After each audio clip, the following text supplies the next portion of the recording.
So getting started, I just wanted to go through and let's talk about spectrum.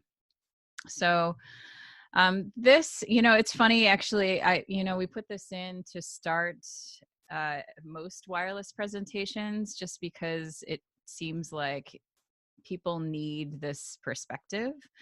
But SB chapter members are just like, "Hey, you all have this totally under your belt." So, um, just a introduction that basically we had a couple auctions. And there were whole wide space rules, and there was this big FCC incentive auction report and order, which required some of the, which basically sold off some of the spectrum to the telecom. So the big winners were like T-Mobile. I think Dish got some in this auction. But basically what we were looking at is before this transition, we were running from the UHF spectrum 470 to 698 megahertz as far as being open to DTV stations, wireless mics, other devices. After that transition, from a wireless microphone standpoint, and by the way, when I say wireless microphone, I mean like in-ear monitors or other devices. It's not necessarily a microphone, just microphone. I just kind of use that term loosely. So we really only have until 614, and then there's the mobile data area, which moves into the 698 area. There are some exceptions to that, though. So this is kind of what we look at. This is kind of the big chart that basically you should print up. I tell people if you work in wireless and you don't know where you need to be, this is your chart to print up and have at your disposal. So it has basically the wireless mics, 470 to 614 megahertz. That's the main chunk of the UHF. Depending on whether or not you're a licensed or unlicensed mic user, you have limitations on your power. So unlicensed wireless mic users are limited to 50 milliwatts maximum from a transmit power scenario. Licensed wireless users do have a little bit more flexibility. They can go up to 250 milliwatts. And then that brings us kind of to the crossover, which is channel 37, which is the radio astronomy channel. So that is meant to be clear at all times. And then we have the guard band. So the guard band is basically separating channel 37 with the mobile broadband, and does have some ability to be used if you're both a licensed or an unlicensed wireless mic user. That being said, there are just very strict limitations on power in that guard band, which is a 20 milliwatt max transmission power that you're working with.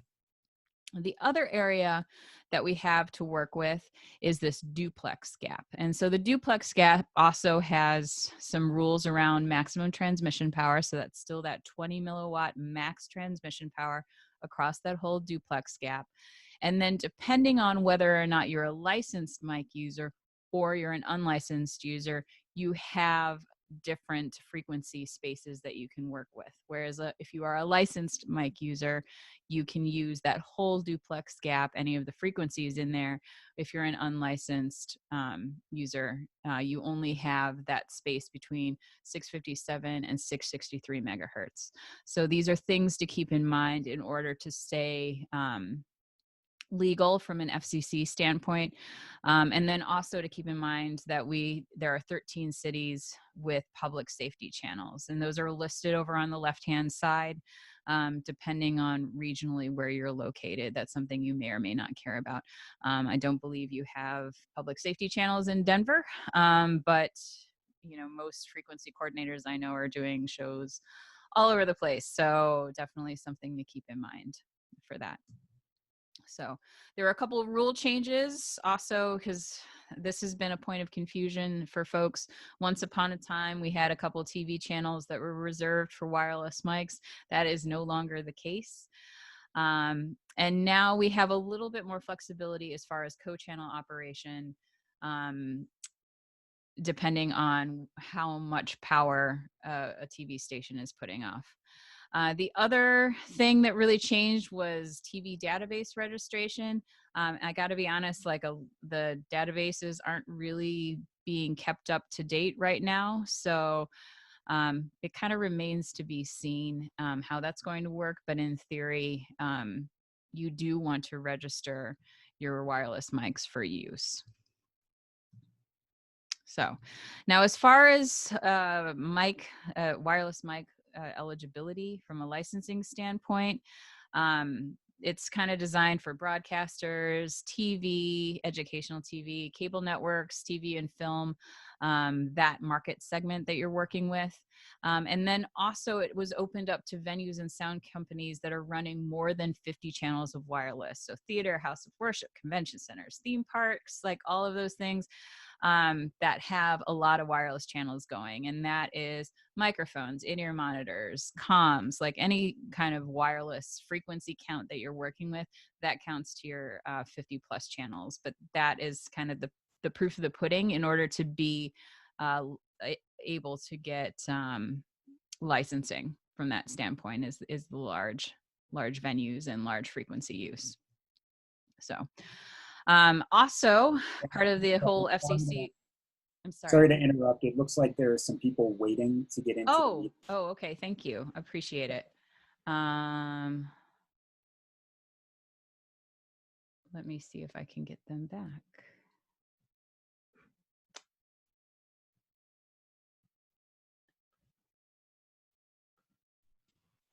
All right. Thank you. Thank you for letting me know, because I definitely didn't see that over the PowerPoint.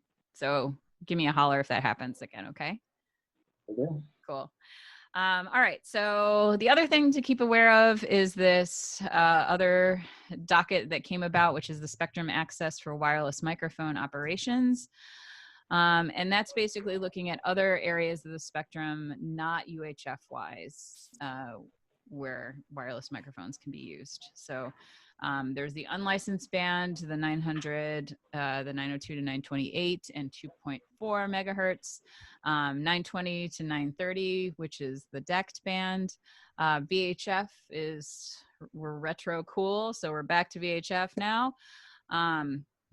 And then for licensed users, and this one seems to be actually pretty popular, at least with the broadcasters, is that STL band, the 944 to 952, that was grown as far as the frequency space. So it now runs from 941 to 960.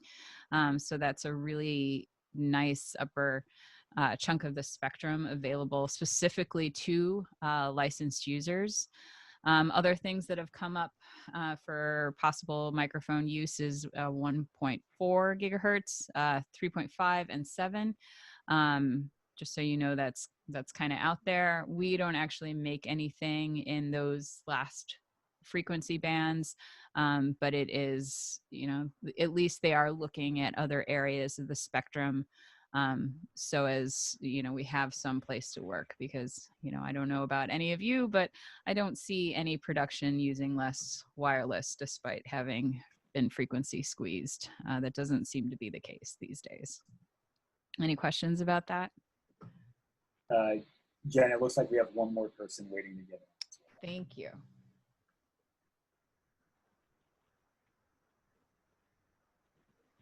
Cool.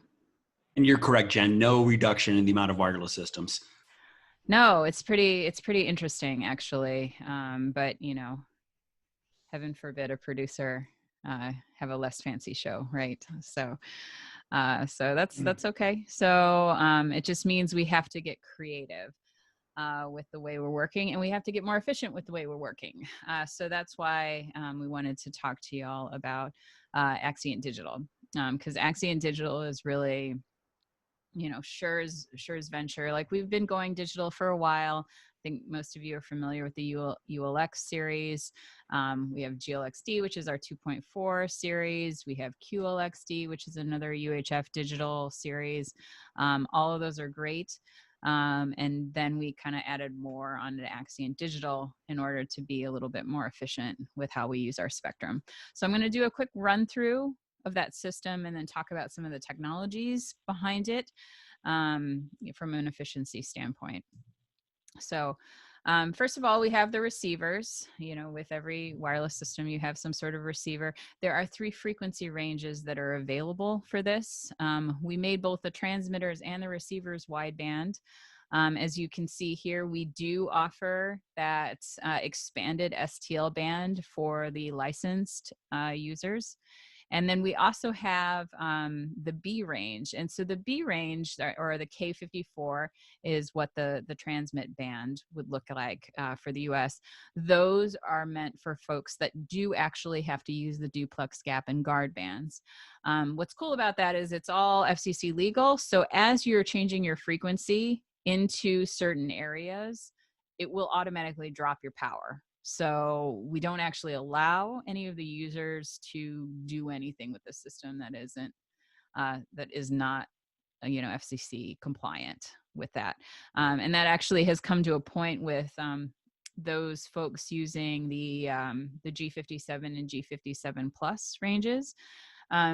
I asked most users to stay on the G57 because that's the 470 to 608. When you go into the Plus, it starts going into that duplex gap a little bit. And it has been a point of confusion, like, oh, I just changed my frequency to like 60, you know, 617 something. And now I'm not at high power anymore. It dropped me to like 10 milliwatts. So that's something that has definitely come up with some of our users. So just something to keep in mind. You know, the way we made the system was to be completely FCC compliant, and it's all kind of programmed in it, so you don't have to give a whole lot of thought as far as making sure if you're within the particular range. So there are 2 receiver variants that we're running with. We have a quad receiver. Outputs, you have AES, you have Dante, you have analog, you have antenna cascading, and then there's also a 4-port switch, and allowing you to do redundant Dante as well as daisy chain control setup. So it's fairly flexible. We also have a dual receiver, kind of there's only a few features that are different between the 2 of them. So the big one is, if you look at the quad, there's not a lot of room on the back panel, so you can't do AES and analog at the same time. You just have to make a choice one way or the other. You actually can do that with the dual. We got some room for separate jacks for that.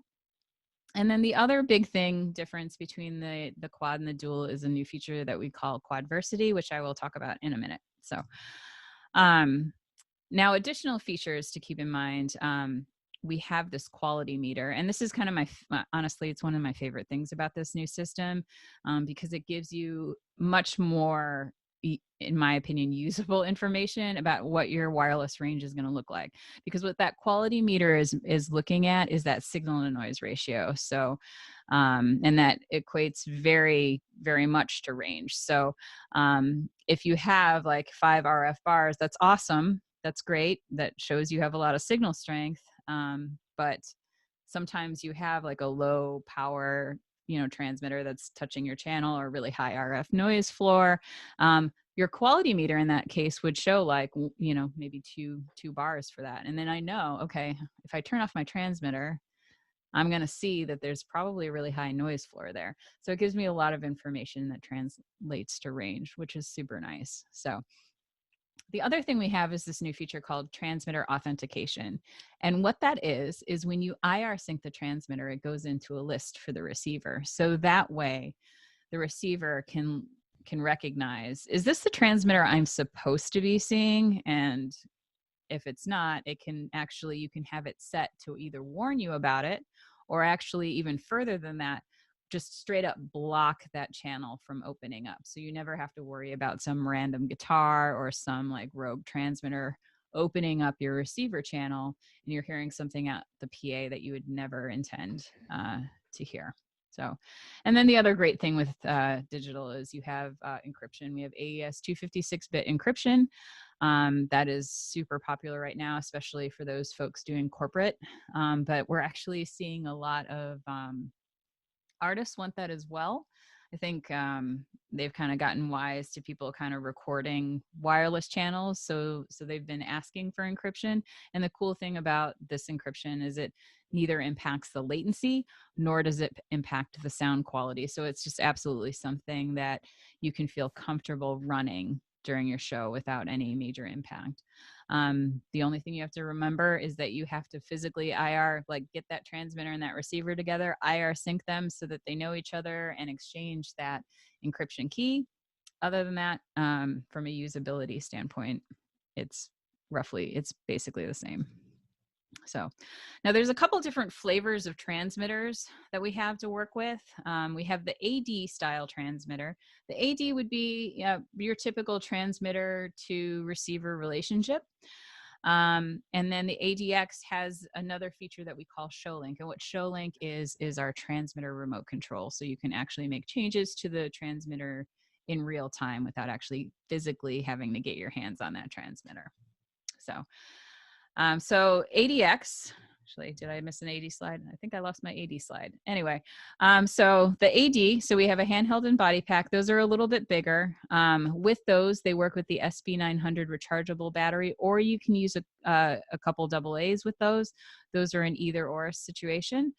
And then when you're looking at the ADX transmitters, the ADX transmitters are rechargeable only. Part of the reason for that is frankly size. The body pack's a little bit slimmer, as is the handheld. The handheld has a little extra taper to make it a little more comfortable in the hand.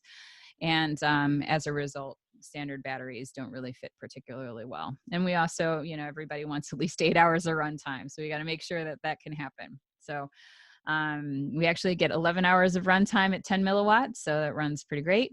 It does have the ShowLink remote control, so that is the real-time transmitter remote control. And with the body pack, you can get that in a LEMO, 3-pin LEMO, or you can get it in the TA4F, which is our standard Shure connector.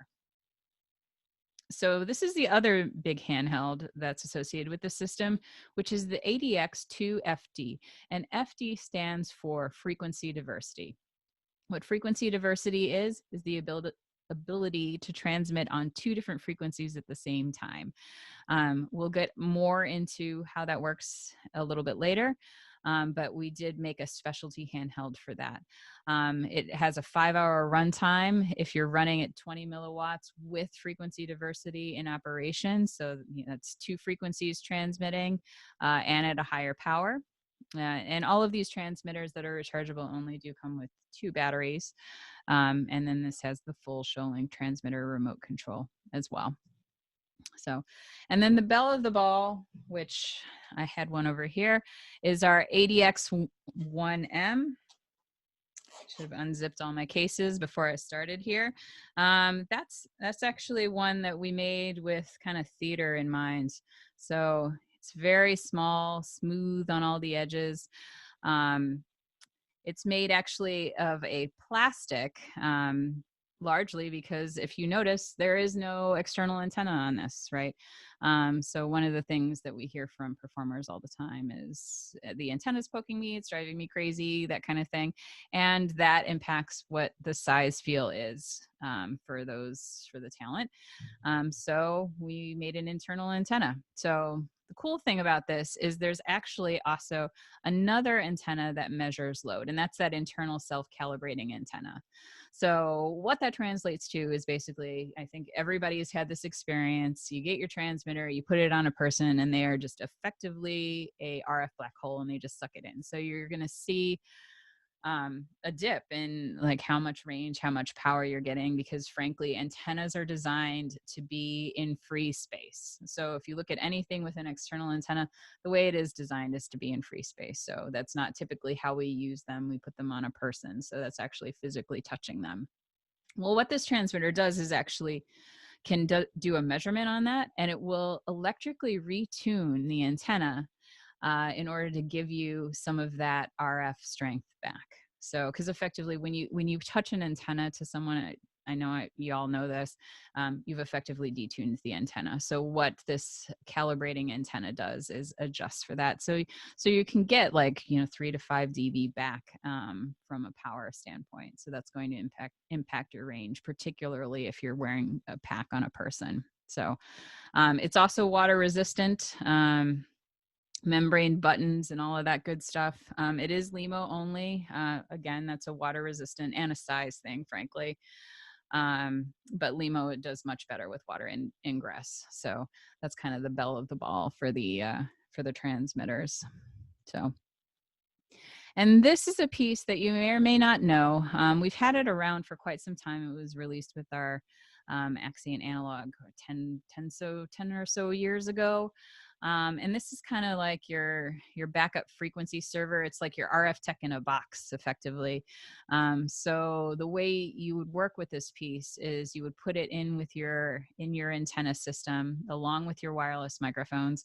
Once you coordinate that frequency list, you send it to the spectrum manager. And all this piece does is it just is constantly spot checking all of those frequencies. So, and then ranks them over time. So if you do have an RF incident and you do need a backup frequency, if I'm looking at just a standard spectrum manager, that's great. I'll have that immediate moment in time, like that frequency looks good, but that doesn't tell me, unless I've been constantly watching it, whether that frequency was good like an hour ago, right? Could be something that comes and goes in the area. That's what's so great about this, is that it will actually keep track of that history and rank them. So when you do need a backup frequency, you can trust that if you're getting something from the spectrum manager, it's something that's been well vetted and something that's has a history along with it. So these are some of the charger options. We kind of have basically all flavors depending on how you like to charge your batteries. Throw them in a rack, dock the whole transmitter so you don't have to like even take the battery out. Those of you who do corporate, the docking chargers are kind of great because you just throw the transmitter in, it goes into an RF mute, and then you pick it back up and then it turns itself back on.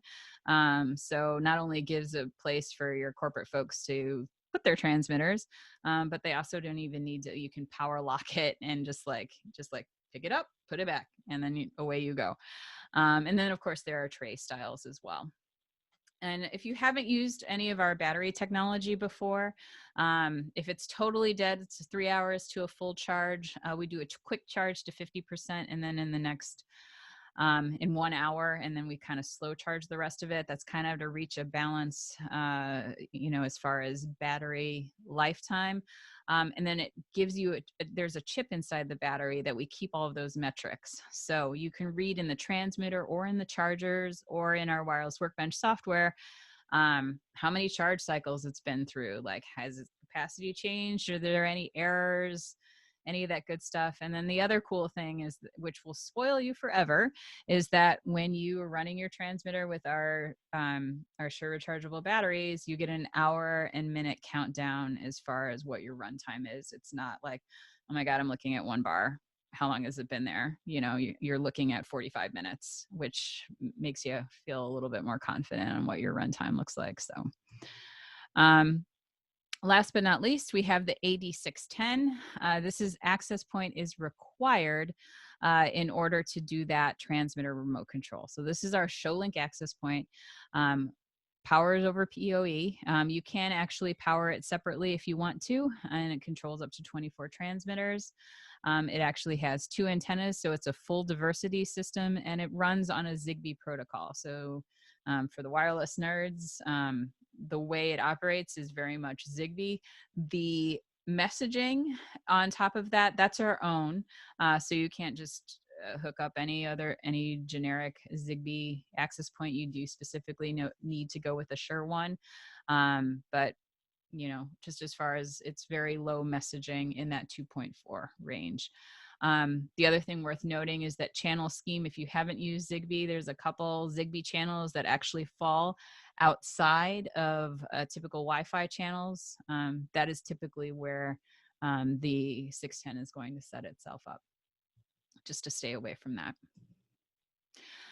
Couple other things. We have a talk switch accessory, and this one's super fun. It's a little collar that you screw in between the transmitter and the capsule.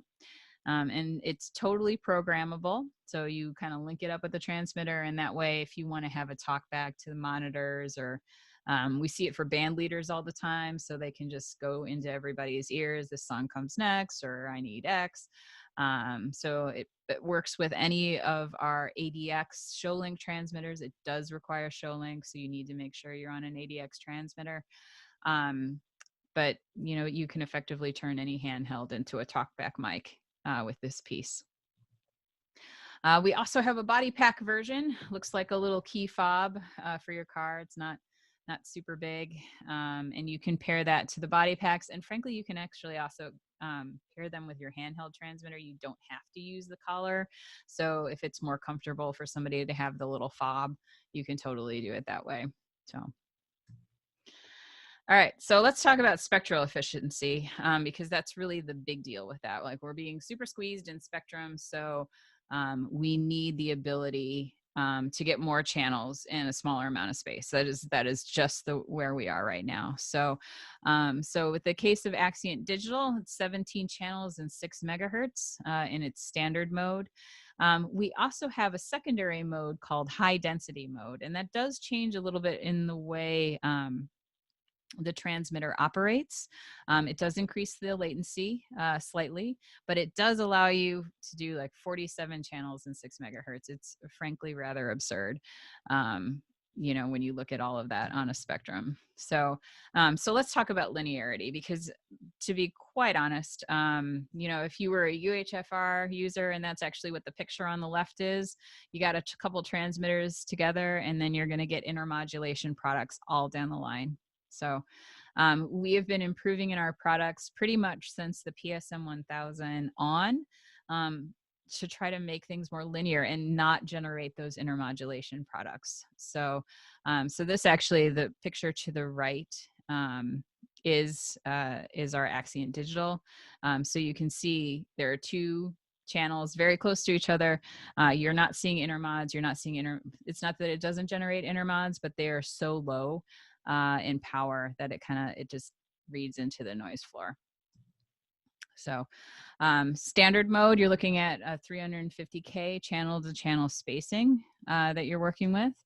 And then in high density mode, it's 125 kilohertz channel to channel spacing. And literally you can just down the line 125K and just pack them in if you have an open channel. So things to keep in mind about that is it does drop your power to 2 milliwatts. And I say that with a grain of salt because frankly, 2 milliwatts, I don't know if you can hear my cat, I'm sorry about that. 2 milliwatts, we have actually walked across Soldier Field when we were doing some of the Axient Digital initial videos. We threw a transmitter in high density mode and just all the way across Soldier Field, downtown Chicago, in an open TV channel. So don't let 2 milliwatts scare you. And that's kind of the other thing that we're trying to educate folks are. I know the SBE folks are, this is preaching to the choir, but I know a lot you look at 2 milliwatts, 10 milliwatts, people think that you need high power. You really don't. Digital wireless is really efficient. It gets much closer to the noise floor before you exhibit any issues with that. All right, so let's talk about quadversity. So quadversity, I think most of you know what diversity antennas are. That's most wireless systems these days. Axient Digital is a true digital diversity, which means it has an A and B full decode receiver channels for each antenna system that it's working with. So we're looking at the quad receiver right now. You have an A and a B antenna, and then you have full receiver with every single channel that you're working with.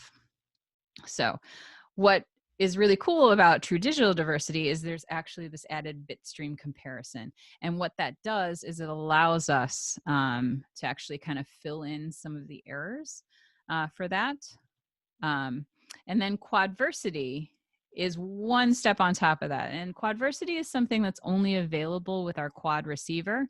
What it does is it takes those receiver channels that you typically had for channel 2 and channel 4 and turn those into C and D antenna inputs. So basically channel 1 and 2 become one RF channel, one frequency, and then channel 3 and 4 is a second RF channel with one frequency.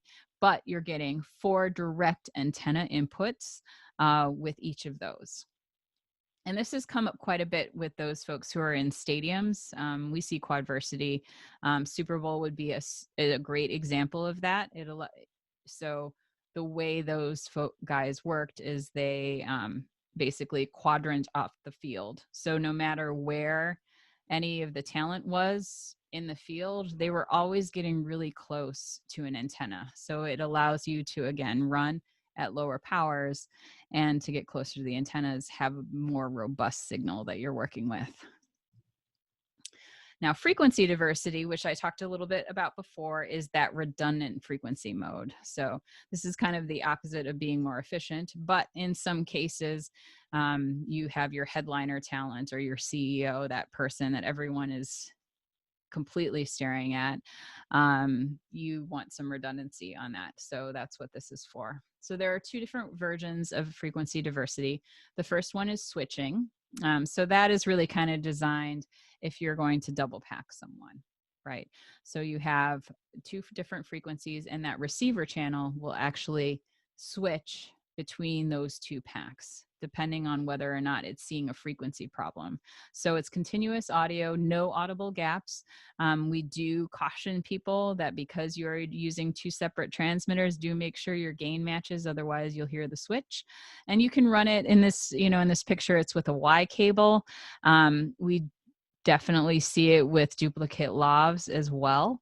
So it kind of depends on, how you would like to run your show. And in the case of like if you're using 2 lavs and somebody's lav falls down, you can absolutely lock it to one frequency or the other. It's fairly easy to do. The other way of working is the combining frequency diversity, and that's for the handheld users, right? Because 2 handhelds together looks a little strange. So this enables you to have one handheld, 2 frequencies, so you have that redundancy for that particular artist or CEO that you're trying to work with. Now let's talk about some of the protections. So we talked about that spectrum manager, that AXT600 that has all of that history of all of your frequencies and your backup list for that. This is where sort of the magic of this system comes in, because we have a way of making sure you have good frequencies, and we have a way to communicate with those frequencies with those transmitters if you're running any of our ADX transmitters. So the way you set it up is that all the receivers know that they're going to look to that spectrum manager if they experience a frequency problem. All of the receivers have some smarts built into them, so it can detect if it's getting some interference or it's getting unstable, and it will let you know. You can run it in a couple of different ways. So basically, you have a frequency on the receiver that goes bad, and it basically goes, "Hey, spectrum manager, I need a new frequency." It gets a new frequency, and then that old bad frequency goes back to that spectrum manager and then is monitored. We effectively put it in like a little penalty box for like 2 to 3, I think it's about 3 minutes, where it just is monitored and like isn't able to get out to anybody, just to make sure it's safe and good to go. It still will be really low on the list because it did have an issue at some point. But that way you have a way of doing a really quick frequency change if you're having issues. And the best part about that is that you can actually run it in an automatic mode. We see that a lot, especially for the touring folks. I'm actually kind of curious with all the spectrum changes if we're going to start seeing more dedicated RF specialists, but we do typically see for long running tours where they don't have an RF specialist. They have like the monitor person or, the guitar tech or someone gets those frequencies together, and then they have to go mix the monitors or something like that. So they actually don't have the ability to constantly be looking at the frequency space. So this is nice because the system effectively manages it for you. So show link features, one of the things that I should mention is that once you make that link with that transmitter to the receiver channel, they effectively pair up. And then it follows the receiver channel's frequency. So you can actually make changes to your coordination space. Let's say that talent went to the dressing room or whatnot. You saw an issue with the frequency, you change the frequency on the receiver. When that person's transmitter walks back into the venue and sees that show link access point, it will check in with its receiver and it will get a new frequency. The other really cool thing about this is that one of the things that you can control remotely is RF mute. And that's a really great saver for battery life. That's honestly, you know, most of the battery drain is going to be on that transmission. So if, you know, especially if they're going to pack up and go into hair and makeup, you're not going to see them for 2 hours. Throw all those transmitters into RF mute. And then you've effectively saved a couple hours of battery runtime when you're working. So. All right, so let's talk about one more thing that we've added to the Axient Digital family. And those of you who do sports have probably heard of this company. This is Q5X, and Q5X has been around for quite some time. They make very specialty transmitters. And they've been around for a while. They've had analog versions, which actually talk to our UHFR, which was kind of cool. But they were looking to go into a digital space. So what we did is we took our Axient Digital RF, packaged it up into a chip for them, effectively. And now there are Q5X players on the market. So the three things that you're going to see are the player mic, the Aqua mic, and the mic commander. The player mic, I have one of these here. So this is actually what the NBA players have in their jerseys. They're soft, bendable, right? So now you have the ability to work with Axient Digital. So that, well, all they're effectively doing is selling the transmitter, and then you get an Axient Digital receiver to work with that. The Aqua mic is their waterproof. It's fully submergible in the way it works. I don't have one here. It's kind of a little blocky sort of thing. Also now has Axient Digital. And the thing that you should know is that even though back here, so you have the mic commander. So that mic commander, that's their remote control. So they aren't ShowLink compatible, but they do have the ability to program the transmitters remotely. You just need that mic commander unit to go with it. All right, we also have a new piece. Oh, hold on. All my props. So we released a new item to the Axient Digital family. I don't know, it's been 3 or 4 months. COVID time is strange. So this is our plug-on transmitter. It's effectively like a, you know, I mean, I think all of you have worked with a plug-on transmitter before. This does not have ShowLink, but it does have all of the Axient Digital features. Wideband tuning, great RF performance, now available to work with kind of any wired mic that you're trying to use. It actually has a really sweet locking mechanism. So fortunately, we're doing the Zoom, but wait till you try it. It's pretty great. Like, it really feels super secure. I cannot stress that enough because that's always like the pain point for these sort of things. It has a really nice OLED display.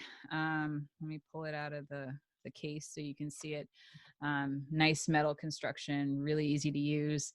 Has the AES 256-bit encryption, has standard and high density mode. So all of the things that we talked about with Axient Digital in a plug-on transmitter form factor.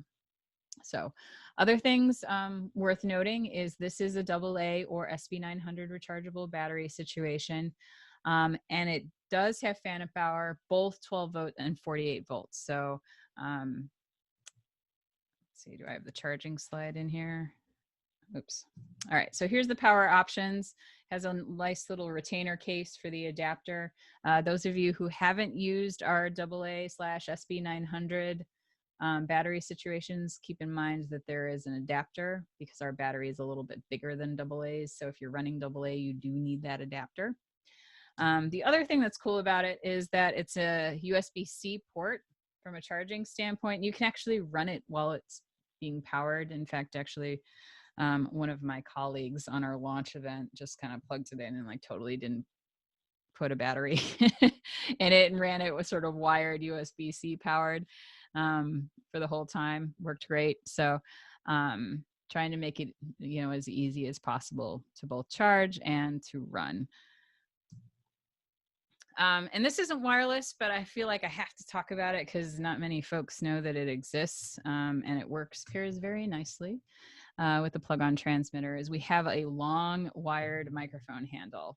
It's like literally for like the news folks that are using like mic flags, you know, sideline reporter kind of situation. So it was just like, you know, who needs a long, you know, if you need a long handled microphone, what capsule do you want with it? Well, we got all kinds of different answers across the board with that. Some people wanted 58s, some people wanted KSM8s. So it was just like, okay, well, why do we have to choose?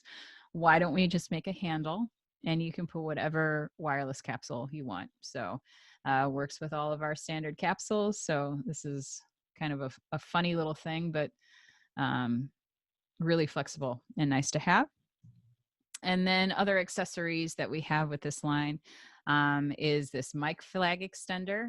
We've definitely seen some crazy large mic flags, as well as just the reality of if you're going to hand a microphone to an NFL player, like you just need a longer microphone. So these are just little inserts that you add in between the capsule and the transmitter in order to just extend the length of your handheld. And then we have a mute switch as well. And that's just a straight up audio mute, doesn't mute the RF. So that's the UAMS. We've had that for a while, but just kind of FYI as far as accessories that you're working with. All right, did we get Criss back yet, or is he still hiding out? Oh, you got me back. Whether you want me or not, I'm here. All right. So this is, wanted Criss to talk about this one because he knows this product a little better. It's kind of something that, you know, it's been really more of a systems corporate AV, but we're actually having it because it's COVID times. A lot of productions are using them for like script reading, you know, and rehearsal. So they can socially distance and still hear each other very easily. So I'm going to let Criss go through this because it does some unique things from a wireless standpoint. First of all, I want to thank Jenn because I had very last minute issue come up and she just barreled right through as she's always does and completely capable. But I'm glad to be able to see so many familiar names here anyway, guys. If you have questions or something, again, we're going to answer at the end, or you can type them in the chat, whatever. But as we're turning the corner here, as Jenn mentioned, MXCW is really kind of, well, like several products that we've made, we think it's going to go here. And then all of a sudden something like COVID happens and it winds up in all these different places, which is kind of cool. But we did introduce this new platform, and it was kind of meant for conferencing. It's a discussion system designed around that conference and meeting space for quick, easy setup. And really that is the goal here. How do we get up and running quickly with very little effort? So, you know, as we look at the next slide, there's a couple things to think about. First of all, it's secure. It's AES 67, AES encrypted, and also the browser login is encrypted. And Jenn, I don't think I have control of your screen, but that's okay. Just hit the next slide. And as I had mentioned, really the MXCW system is meant for quick and easy setup. It's easily reconfigurable. It's scalable, which is really important. You can have up to 125 of these units on one single access point. We're going to talk about all the details in a second. It's self-managed RF. And we are drawing from all this history that we have with Axient when we created Axient Analog, and then we went digital, and then we have Axient Digital. So we're pulling from all this history that we have to create a system that is really kind of supposed to be as much hands off as it can be, but as we'll see in a second, it also can be very customizable to fit your needs. So scalable, self-managed RF. It does the delegate units, the little units that are wireless that have a speaker and a microphone built in. They actually have 12 hours of runtime. So, again, extended lithium ion batteries are good there. And it's interoperability. It's a Dante system, so it'll interface with other Dante products, no problem, but it also has analog I/O even built in. So as we go to the next slide, you'll see that, there's kind of a handful of spaces that this was kind of designed for in the beginning. Structured meetings where you might have a chairperson and you might have participants that have to request to speak. So a very structured kind of system. We even have the ability to have NFC cards where they're programmed with somebody's login credentials. They can slide that into the delegate units and it registers them with all of their information there. But even something like a flexible space or a mobile meeting, I think about like higher education or even K through 12, like a board meeting where, hey, we just need to quickly throw down some of these things. People need to be interacting. They need to be able to speak and be heard clearly without a lot of extra effort. This addresses that as well. And we've had great success even in historic venues, because where you might want to go chopping up walls and cutting concrete floors and all this kind of thing to put cabling in, well, in historic venues, we know that's not really permissible necessarily. So if you can get one network cable to the access point, a PoE access point, out into the venue, everything else can be wireless. So again, that provides both the microphone and sound reinforcement for those venues, and it works really well. And so on the next slide, we're going to talk about the actual components here. There's just a handful here. We have the access point, which I mentioned. This looks very much like, if you're familiar with our MXW system, or even just a 2.4 or 5 gig access point, it looks very similar to that. We have the actual delegate units, which are the MXC W640s. You'll see there's a touchscreen there. We'll go into depth about that in a second. We have the battery charger, which is the MXC NCS. That stands for Network Charging Station. And then, of course, you get to pick out of a variety of microphones that Shure makes. So let's dig in, first of all, in the access point. As I mentioned, you can grow your system up to 125 conference units on one single access point.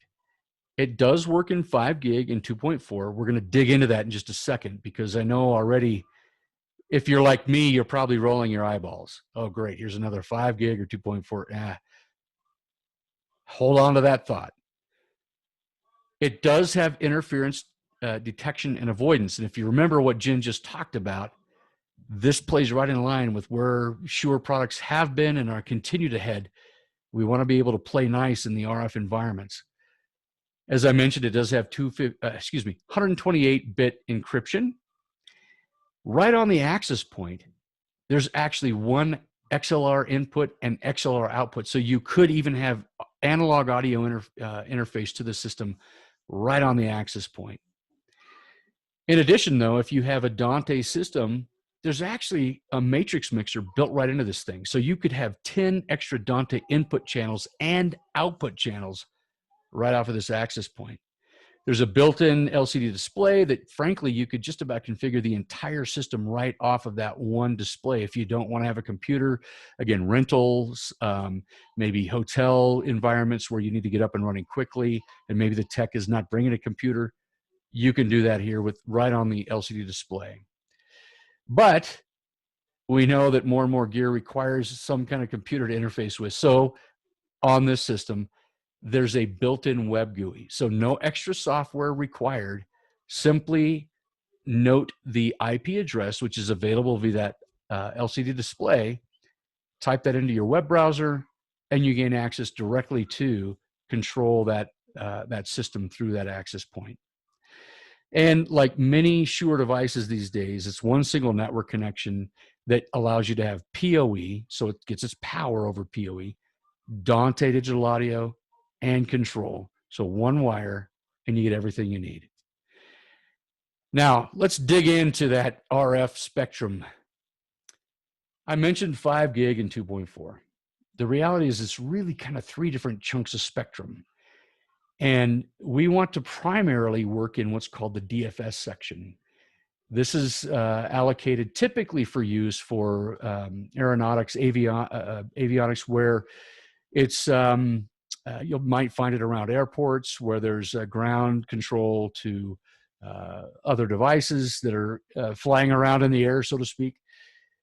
However, there's very strict rules about how you can operate in this space. We want to primarily operate on those channels because they're not available to these things, our favorite devices, right? This is what everyone thinks about when you say Wi-Fi and 5 gig and 2.4.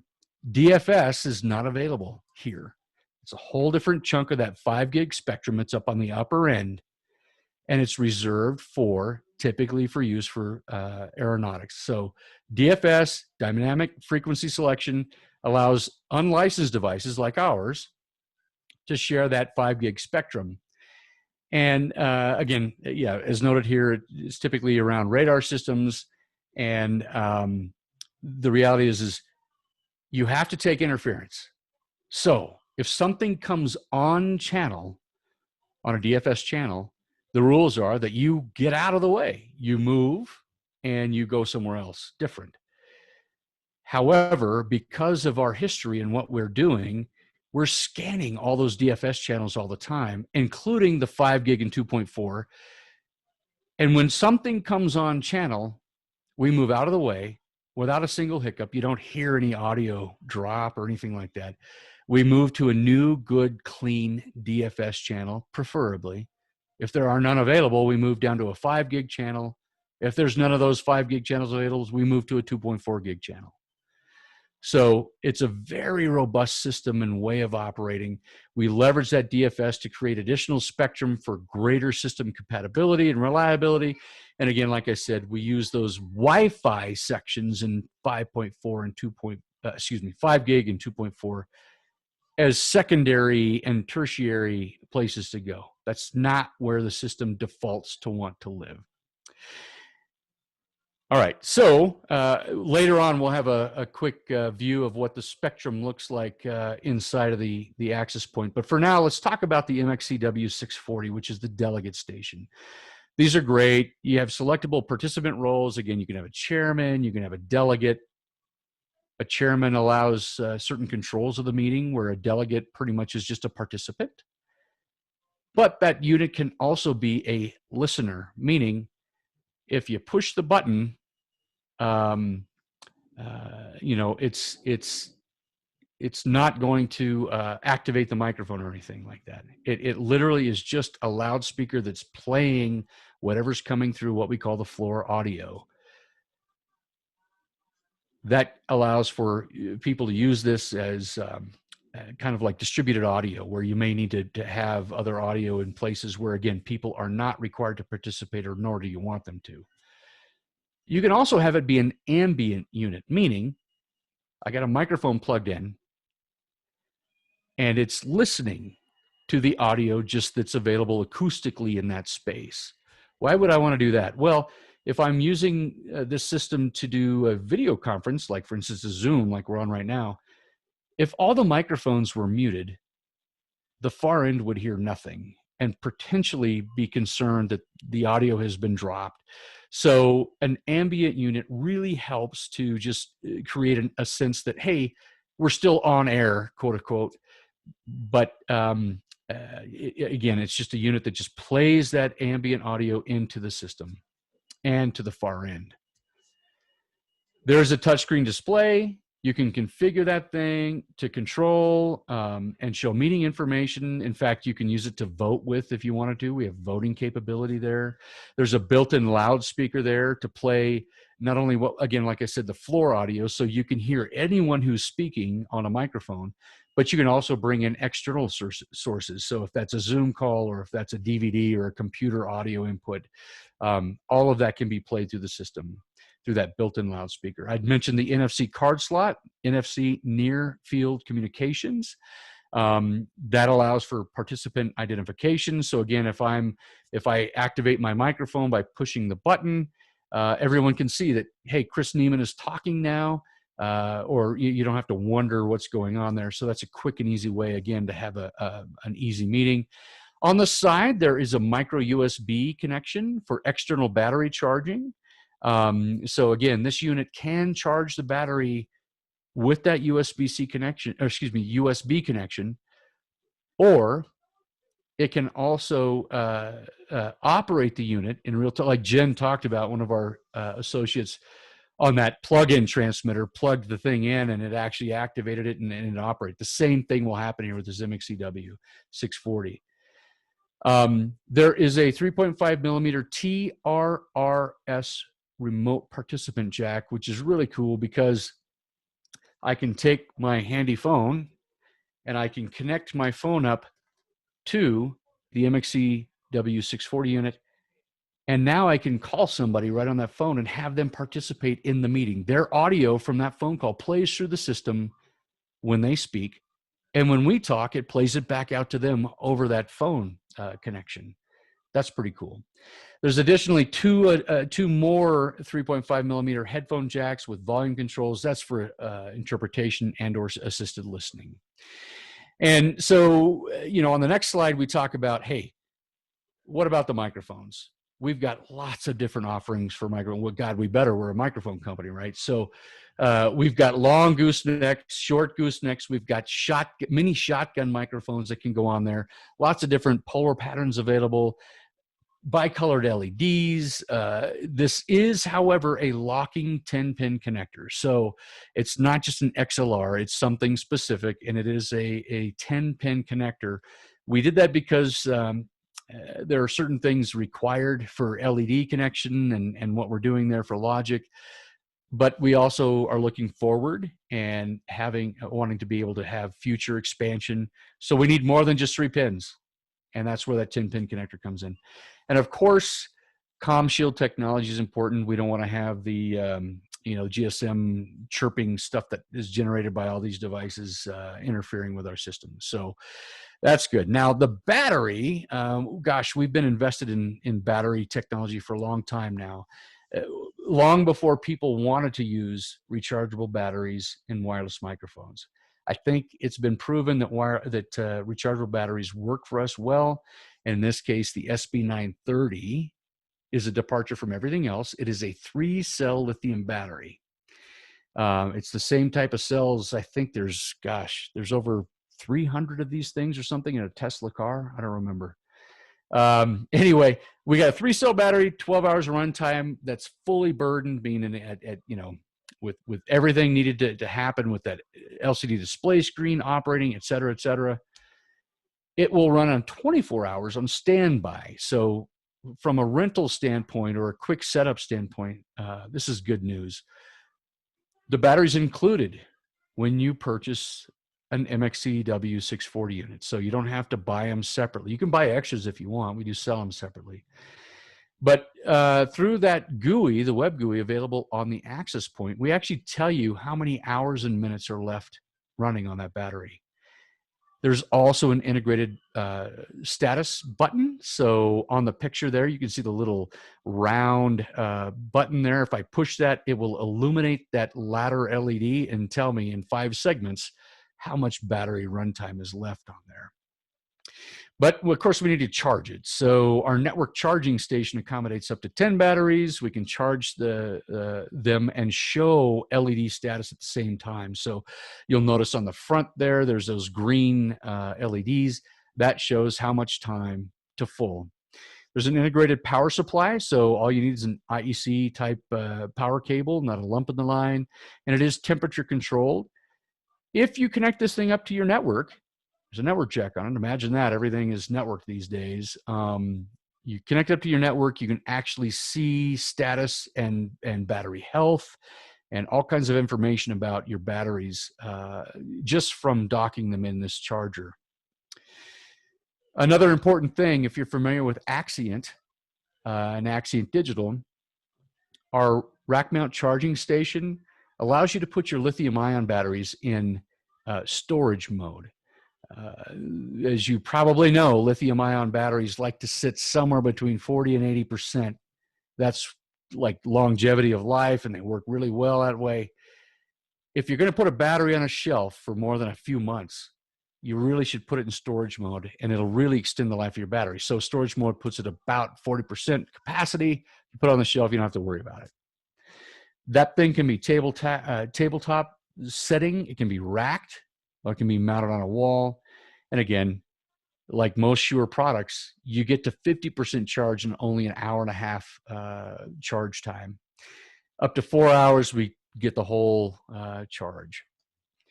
So looking at the system at a glance, just kind of get an idea, we've got our MXCW640 conference units there to the left. Those are actually transceivers. We're showing them as just transmitters, but the reality is they're transceivers. They're receiving and transmitting to the access point there in the middle.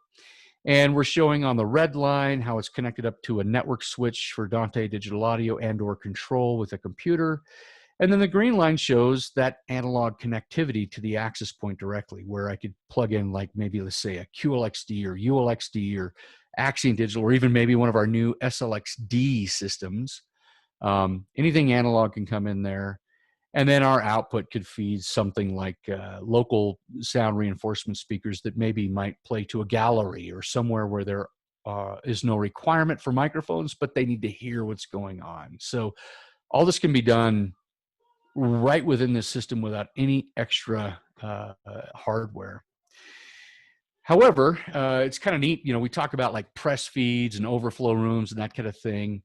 While you could use a device like our Annie 4 out, this is just a small little third rack space device that you could throw down. It gives you XLR outputs. I could also just simply use one of my MXCW units and come out of the output jack and feed a little powered speaker somewhere, allowing me wireless remote access to, again, feed like a gallery or press feed or anything else that needs a separate feed. We talked about secure software. You can have the software password protected. There are 3 different types of logins. So if you want to be an admin and have full application access, you can set up a specific password for that. The chairperson has a specific kind of view. If you are using it in that manner, the chairperson can see things like who is requesting to speak. They can give permissions to that, etc. But they don't have the more in-depth access to the system to change things. And then there's actually a display-only view, which was really cool about that is it's just a web browser. So I could literally take the VGA. Wow. Did I just say VGA? It's like I went backwards in time for a little bit. You could take the HDMI or SDI output or whatever that device has output to a projector and actually display who's talking and or things like voting results, things like that. It is strictly just a display. There's no control. So several different things available there. And on the next slide, this is kind of where I wanted to get to earlier.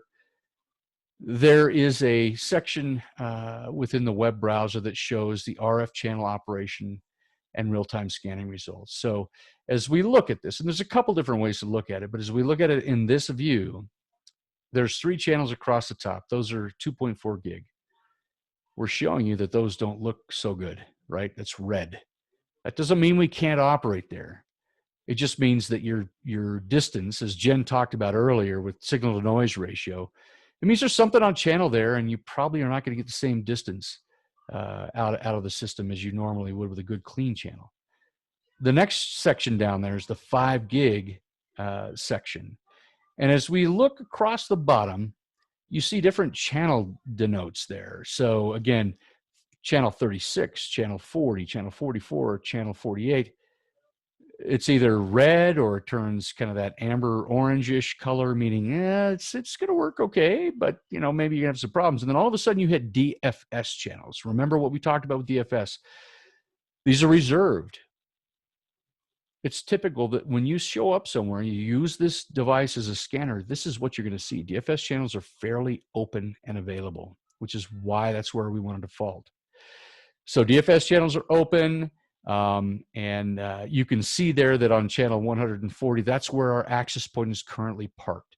If this was a live demo, we would actually see different channels scanning in real time in the background, looking to make sure, hey, what's my next best ranked channel to go to in the event that something comes on channel where I'm sitting and it can move to that next open, good, clean frequency.